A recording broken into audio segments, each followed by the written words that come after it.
കറി കോഴും പോലെയാണ് കപ്പ പറഞ്ഞത്. ഒരിക്കൽ നോക്കിക്കോളേ. അയ്യോ കണ്ടില്ലേ, ഈ ഇടവഴിയിലെ ഒരു ഉച്ച ഊണിനുള്ള സ്പോട്ടാണ്. പണ്ട് മുതലേ ഉള്ളതാണ്. കിട്ടില ഊണാണ്. ഉച്ചയ്ക്ക് വന്ന നല്ല ഫ്രഷ് മീനാണ്. ഇതേ കണ്ടില്ലേ പൊരിച്ചെടുക്കുന്നത്. ഇത് 21 കൊല്ലമായി കേട്ടാ ഈ കട ഉള്ളത്. ഉച്ചയ്ക്ക് 11 മണി തൊട്ട് 4 മണി വരെ കാണും.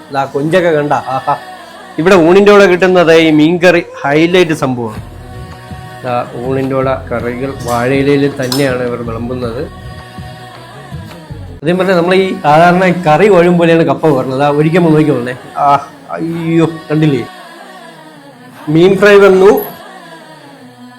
എനിക്ക് കൊഞ്ച് മതി.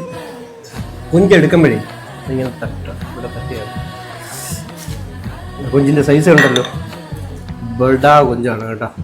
ഇതേ മീൻമുട്ട തോരനാണ് കേട്ടോ. അത്രയും പേര് മീൻമുട്ട തോരൻ ഞാൻ അപൂർവമായി കഴിച്ചിട്ടുള്ളൂ. കിട്ടില്ല മീൻമുട്ട. പോട്ടെ.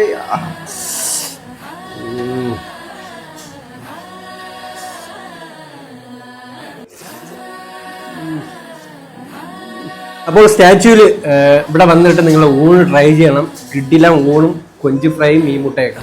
നമ്മുടെ സ്റ്റാച്യൂല് അന്നപൂർണ ഇടവഴി, ശശി തരൂർ MP ഓഫീസിന്റെ ബാക്ക് സൈഡിലായിട്ട് ഒരു ചെറിയ ഇടവഴി ഉണ്ട്. അതിനകത്താണ് ഈ ന്യൂ മുബാറക് ഹോട്ടൽ ഉള്ളത്. തിരുവനന്തപുരം കിഡിലോൾസ്കി.